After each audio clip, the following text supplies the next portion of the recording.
8 साल से नौकरी में 15 लाख तक रिश्वत। क्या है बंगाल शिक्षक भर्ती घोटाला, जिसमें ममता सरकार को लगा कोर्ट से झटका। साल 2014 में पश्चिम बंगाल के स्टाफ सिलेक्शन कमीशन ने टीचर्स भर्ती का नोटिफिकेशन जारी किया था। उस समय पार्थ चटर्जी बंगाल के शिक्षा मंत्री थे।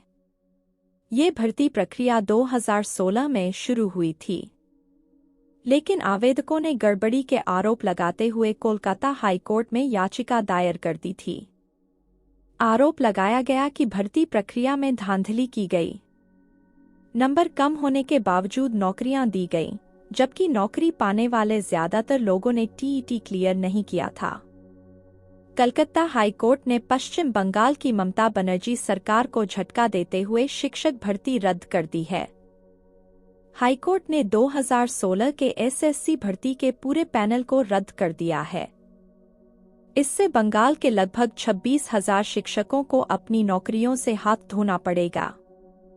शिक्षकों को 4 हफ्ते के भीतर वेतन लौटाने का भी आदेश दिया गया है। यह भर्ती प्रक्रिया 2016 में शुरू की गई थी। उस समय पार्थ चटर्जी बंगाल के शिक्षा मंत्री थे।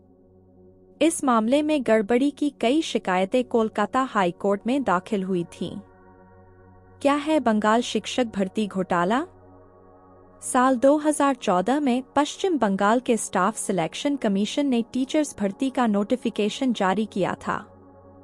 उस समय पार्थ चटर्जी बंगाल के शिक्षा मंत्री थे। ये भर्ती प्रक्रिया 2016 में शुरू हुई थी, लेकिन आवेदकों ने गड़बड़ी के आरोप लगाते हुए कोलकाता हाईकोर्ट में याचिका दायर कर दी थी। आरोप लगाया गया कि भर्ती प्रक्रिया में धांधली की गई। नंबर कम होने के बावजूद नौकरियां दी गईं, जबकि नौकरी पाने वाले ज्यादातर लोगों ने टीईटी क्लियर नहीं किया था। इस मामले में लगभग 5 साल तक चली सुनवाई के बाद मई 2022 में हाई कोर्ट ने सीबीआई को भर्ती की जांच करने के आदेश दिए। दरअसल शिकायतकर्ताओं ने भर्ती के लिए 5 से 15 लाख रुपए की रिश्वत लिए जाने के आरोप लगाए थे। ऐसे में ईडी ने भी घोटाले में मनी लॉन्ड्रिंग के एंगल से जांच की सबूत हाथ लगने पर ईडी ने पार्थ चटर्जी और उनकी करीबी अर्पिता मुखर्जी को गिरफ्तार किया। इसके बाद मुख्यमंत्री ममता बनर्जी ने पार्थ चटर्जी को पद से हटाते हुए पार्टी से निष्कासित कर दिया था।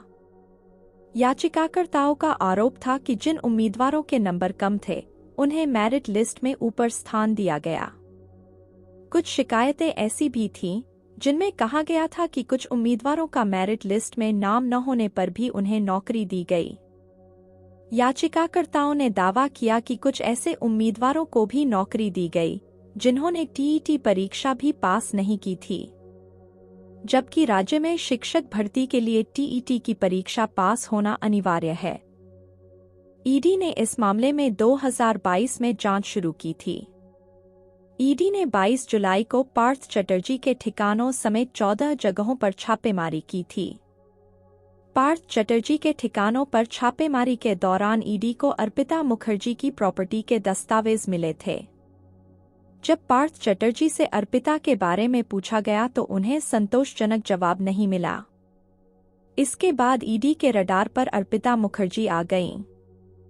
जब ईडी ने अर्पिता के फ्लैट पर छापा मारा तो उन्हें वहां से करीब 21 करोड़ रुपए कैश, 60 लाख की विदेशी करेंसी, 20 फोन और अन्य दस्तावेज मिले। अर्पिता एक मॉडल हैं। वे बंगला और ओडिशा फिल्मों में छोटे-मोटे रोल करती रही हैं। ईडी ने अर्पिता के दूसरे ठिकानों पर भी छापेमारी की थी। इस दौरान ईडी को अर्पिता के घर से 27.9 करोड़ रुपए कैश मिला था। इसके अलावा ईडी को 4.31 करोड़ रुपए का गोल्ड मिला। इसमें 1 से 1 किलो की 3 सोने की ईंटें, आधा किलो के 6 सोने के कंगन और अन्य ज्वेलरी शामिल थे। बता दें कि इस मामले में हाई कोर्ट ने सीबीआई को अपनी जांच जारी रखने और आरोपियों के खिलाफ कड़ी कार्रवाई करने को कहा है। हाई कोर्ट ने पश्चिम बंगाल स्कूल सर्विस कमीशन को नए सिरे से भर्ती प्रक्रिया शुरू करने के भी निर्देश दिए हैं। हाई कोर्ट के फैसले पर ममता बनर्जी की प्रतिक्रिया। कलकत्ता हाईकोर्ट के फैसले पर ममता बनर्जी ने कहा कि जिन लोगों ने आज अपनी नौकरी खोई है, मैं उन्हें बताना चाहती हूँ, हम लड़ेंगे और अंत तक लड़ेंगे। क्या आप नहीं जानते हैं कि जिन्होंने आदेश दिया है उन्होंने बीजेपी ज्वाइन कर ली है? हम इस फैसले को चुनौती देंगे। इस फैसले से 26,000 उम्मीदवारों की किस्मत जुड़ी है। हम नौकरी देने की कोशिश कर रहे हैं। ये अवैध आदेश है। हम इस फैसले के खिलाफ सुप्रीम कोर्ट जाएंगे।